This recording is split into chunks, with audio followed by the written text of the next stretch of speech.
Welcome to another lesson for the Life in the UK test. Today looking at British culture, so covering anything from music and theatre all the way to architecture and national parks. Classical music has always played a key role in British cultural life. A standout event is the Proms, an 8-week summer series celebrating orchestral music, broadcast by the BBC since 1927 and culminating in the famous Last Night. Some historical figures are George Frideric Handel, Gustav Holst, Sir Edward Elgar, Ralph Vaughan Williams, Sir William Walton, and Benjamin Britten, as displayed in the table below. Folk music from across the UK also reflects local culture and history. For example, sea shanties, traditional work songs sung by sailors, and ballads, and the use of instruments like bagpipes in Scotland and fiddles in Ireland. Since the 1960s, Britain has been at the forefront of the global music scene. Bands like the Beatles and the Rolling Stones completely redefined popular music and influenced artists worldwide. In the following decades, performers such as Queen, David Bowie, and Elton John became international icons, further cementing the UK's reputation for musical innovation. Today, contemporary stars like Adele, Ed Sheeran, and Stormzy continue to show the UK's strong impact on music globally. The UK has also been the birthplace of important new genres, including punk in the 1970s and the pop band trend in the 1990s. British music festivals are another major contribution, with some events such as Glastonbury, the Isle of Wight Festival, and the V Festival attracting international audiences. These festivals showcase a wide variety of music from indie rock to electronic. Modern arenas such as Wembley, the O2 in London, and the SECC in Glasgow bring live music to today's audiences and support large-scale performances. In addition to live music, the UK celebrates musical achievement through awards. The Mercury Music Prize recognises the best album from the UK and Ireland, while the Brit Awards are an annual event celebrating artists across multiple categories, highlighting both emerging talent and established performers. Theatre, too, is deeply rooted in British culture. Shakespeare is the most influential playwright in history, and his works are still performed worldwide. London's West End is a leading theatre hub showcasing drama and musicals. The Globe, which is a reconstruction of Shakespeare's theatre, and the Royal National Theatre stage everything from classics to modern works. The longest-running West End play is The Mousetrap by Agatha Christie, which opened in 1952. It ran continuously until March 22. It paused for COVID-19 and reopened in May 2021. Musicals are another key tradition. In the 18th to 19th centuries, Gilbert and Sullivan created comic operas such as HMS Pinafore, The Pirates of Penzance, and The Mikado.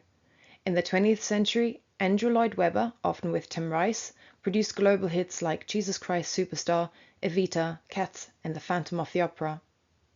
British theatre is not always serious. At Christmas, pantomimes bring family-friendly fun with songs, jokes, and the comic Dame, which is a man in woman's clothing, and slapstick characters like the pantomime horse. In summer, the Edinburgh Festival Fringe transforms Scotland's capital with comedy and drama. The Olivier Awards celebrate top UK theatre talent. Film arrived in Britain at the end of the 19th century and quickly became popular. From the start, the UK was known for technical innovation, especially in special effects. British actors made their mark early. For example, Charlie Chaplin became a Hollywood star, and directors like Alfred Hitchcock began in the UK before finding global fame. By the 1930s and during World War II, the British film industry flourished. Movies like In Which We Serve boosted morale. Ealing Studios became famous for comedies such as Passport to Pimlico and The Ladykillers, followed later by the Carry On films. Studios such as Pinewood and Ealing remain historic centers of production. Today, international films are often shot here thanks to British expertise. The James Bond and Harry Potter franchises are global icons, filmed largely in the UK. British directors who've had worldwide influence include David Lean, Ridley Scott, Danny Boyle, and Sam Mendes. Britain has also produced many celebrated actors, such as Laurence Olivier, Richard Burton, Judi Dench, Kate Winslet, Anthony Hopkins, Colin Firth, all recognized with international awards. The UK is also a leader in animation and special effects. Nick Park's Wallace and Gromit films, for example, won multiple Oscars. The BAFTAs are the UK's own equivalent to the Oscars, celebrating this ongoing success in the film industry. British TV is a mix of free-to-air channels and subscription services. Free channels, including the BBC, are funded by the TV licence. The BBC was founded in 1922 and is the world's largest public service broadcaster. Everyone who watches TV in the UK must have a licence. Fines can reach £1,000 if you don't have one. People over 75 can apply for a free licence, and blind people get a half-price discount. Soap operas are a big part of British culture. Coronation Street and EastEnders reflect everyday life and remain hugely popular. The UK is known worldwide for dramas like Doctor Who, Sherlock, and Downton Abbey.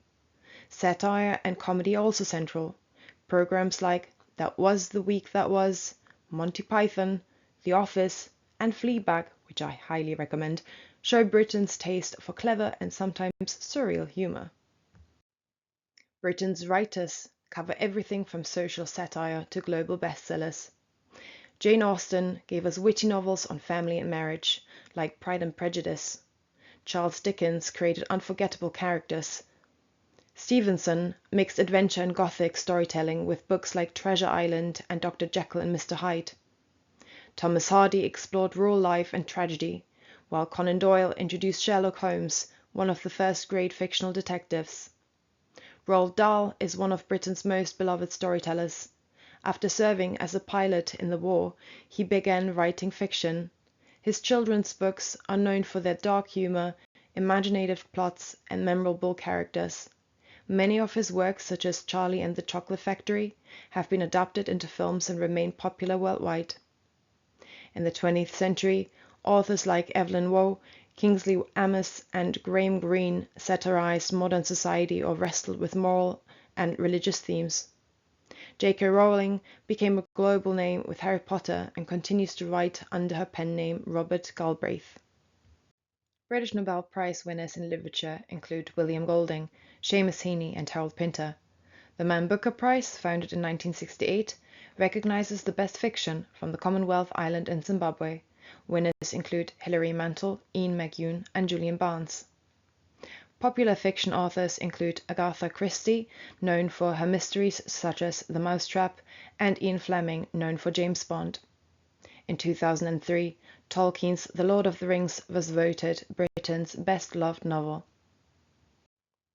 British poetry stretches back over 1,000 years. The Anglo-Saxon epic Beowulf is one of the earliest works, and medieval texts like Chaucer's Canterbury Tales and Sir Gawain and the Green Knight remain classics. Many of the nation's greatest poets, see the list below, are remembered in Poets' Corner at Westminster Abbey, highlighting poetry's special place in British culture. At the risk of mispronouncing the majority of these names, I'll leave you to pause here and read through these British poets. In the Middle Ages, art usually had religious themes, with wall paintings in churches and illustrations in religious books. This was largely lost after the Protestant Reformation, when in the 16th and 17th centuries rich families started collecting other paintings and sculptures, of which many were from abroad. British art has long drawn on European influences, especially during the 18th and 19th centuries. Artists like Turner and Constable became known for their stunning landscapes. The Turner Prize was established in 1984 to celebrate contemporary art. Portraiture and historical paintings were also popular, reflecting the values and events of their eras. British art took bold new directions in the modern era. Have a look at the list of artists so you're familiar with their names. Famous art galleries include the National Gallery, Tate Britain and Tate Modern in London, the National Museum in Cardiff, and the National Gallery of Scotland in Edinburgh. British architecture reflects centuries of history. Roman remains such as Hadrian's Wall and the Baths at Bath still stand. The Normans built castles and keeps like the White Tower and the Tower of London on the orders of William the Conqueror. The Middle Ages saw great cathedrals such as Durham, Lincoln, Salisbury, and Canterbury. As the country grew more peaceful, wealthy landowners built elaborate country houses like Hardwick Hall. In the 17th century, Inigo Jones introduced classical styles with the Queen's House and Banqueting House. Later, Sir Christopher Wren developed a British Baroque style, best seen in the rebuilt St. Paul's Cathedral after the Great Fire of London. The 18th century favored elegance and simplicity. Robert Adam shaped interiors and exteriors of houses like Dumfries House, influencing design in Bath's Royal Crescent. Landscape gardening also flourished under Capability Brown, who created natural-looking parklands. The 19th century revived the Gothic style, with major works like the House of Parliament, St. Pancras Station, and town halls in cities like Manchester and Sheffield. The Victorians also embraced new materials such as iron and glass. In the 20th century, Sir Edwin Lutyens designed New Delhi as India's capital and created war memorials such as the Cenotaph in Whitehall, the focus of the annual Remembrance Day service. He often worked with garden designer Gertrude Jekyll. Today, leading architects like Sir Norman Foster, famous for the Gherkin, Lord Richard Rogers, famous for example the Lloyd's Building in London, and Dame Zaha Hadid, for example London Aquatic Centre, have produced landmark modern works in the UK and abroad. Britain has a strong tradition of design across furniture, interiors and fashion. Thomas Chippendale became known for elegant 18th century furniture. Clarice Cliff brought colour and bold shapes with her Art Deco ceramics. Terence Conran shaped modern interiors and home design in the 20th century. In fashion, names like Mary Quant, Vivienne Westwood, and Alexander McQueen had a huge influence worldwide. Gardening is a popular pastime in the UK, and many people keep allotments, which are small rented plots to grow fruit, veggies, and flowers. The UK is also home to some world-famous gardens, such as Kew Gardens in London, Sissinghurst in Kent, Hitcote in Gloucestershire, and Bodmin Gardens in Wales. Scotland and Northern Ireland also boast historical gardens such as Crathes Castle, Inverary Castle, and Mount Stuart. Sorry for mispronouncing probably some of these. Each nation in the UK also has traditional flowers. England is associated with the red rose, Northern Ireland with the shamrock, Scotland with the thistle, and Wales with the daffodil. Traditional foods vary across the nations in the UK. England is famous for roast beef and Yorkshire pudding, and of course fish and chips. Wales is famous for Welsh cakes, which are often served with tea. Scotland is famous for haggis, a savoury dish linked to Burns Night, and Northern Ireland is famous for Ulster fry, a hearty fried breakfast. Social life, pretty self-explanatory, but anyway, pubs are central to British culture, often serving as the local community hub where people gather to socialise, play traditional games like darts, or take part in pub quizzes. Alcohol can only be bought by those 18 and over, though some drinking with meals is allowed from age 16 under supervision. Nightclubs tend to stay open late, offering music and dancing. Gambling is popular in the UK, especially betting on sports and playing the National Lottery. You must be 18 or older to enter betting shops or gambling clubs. Pets are a cherished part of many households, mainly cats and dogs. The law protects animals from cruelty, and dog owners must keep their pets under control and clean up after them in public. Vets are widely available, and charities help owners who can't afford treatment. The UK is rich in natural beauty and cultural heritage, with public footpaths allowing access to the countryside. The National Trust organisations preserve important historical and natural sites. The 15 national parks include, in England, Broads, Dartmoor, Exmoor, Lake District, New Forest, Northumberland, North York Moors, Peak District, South Downs and Yorkshire Dales. In Wales, Brecon Beacons, Pembrokeshire Coast and Snowdonia, and in Scotland, Cairngorms and Loch Lomond and the Trossachs. We've already come across many iconic landmarks in this lesson and previous ones, so here just listing a few more and a few repetitions as well. So in England we have London Eye, Big Ben, which has been renamed to Elizabeth Tower, the House of Parliament, the Tower of London, Stonehenge, Eden Project, White Cliffs of Dover, and Hadrian's Wall.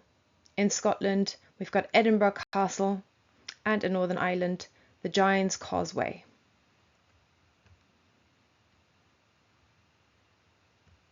This is the end of today's lesson.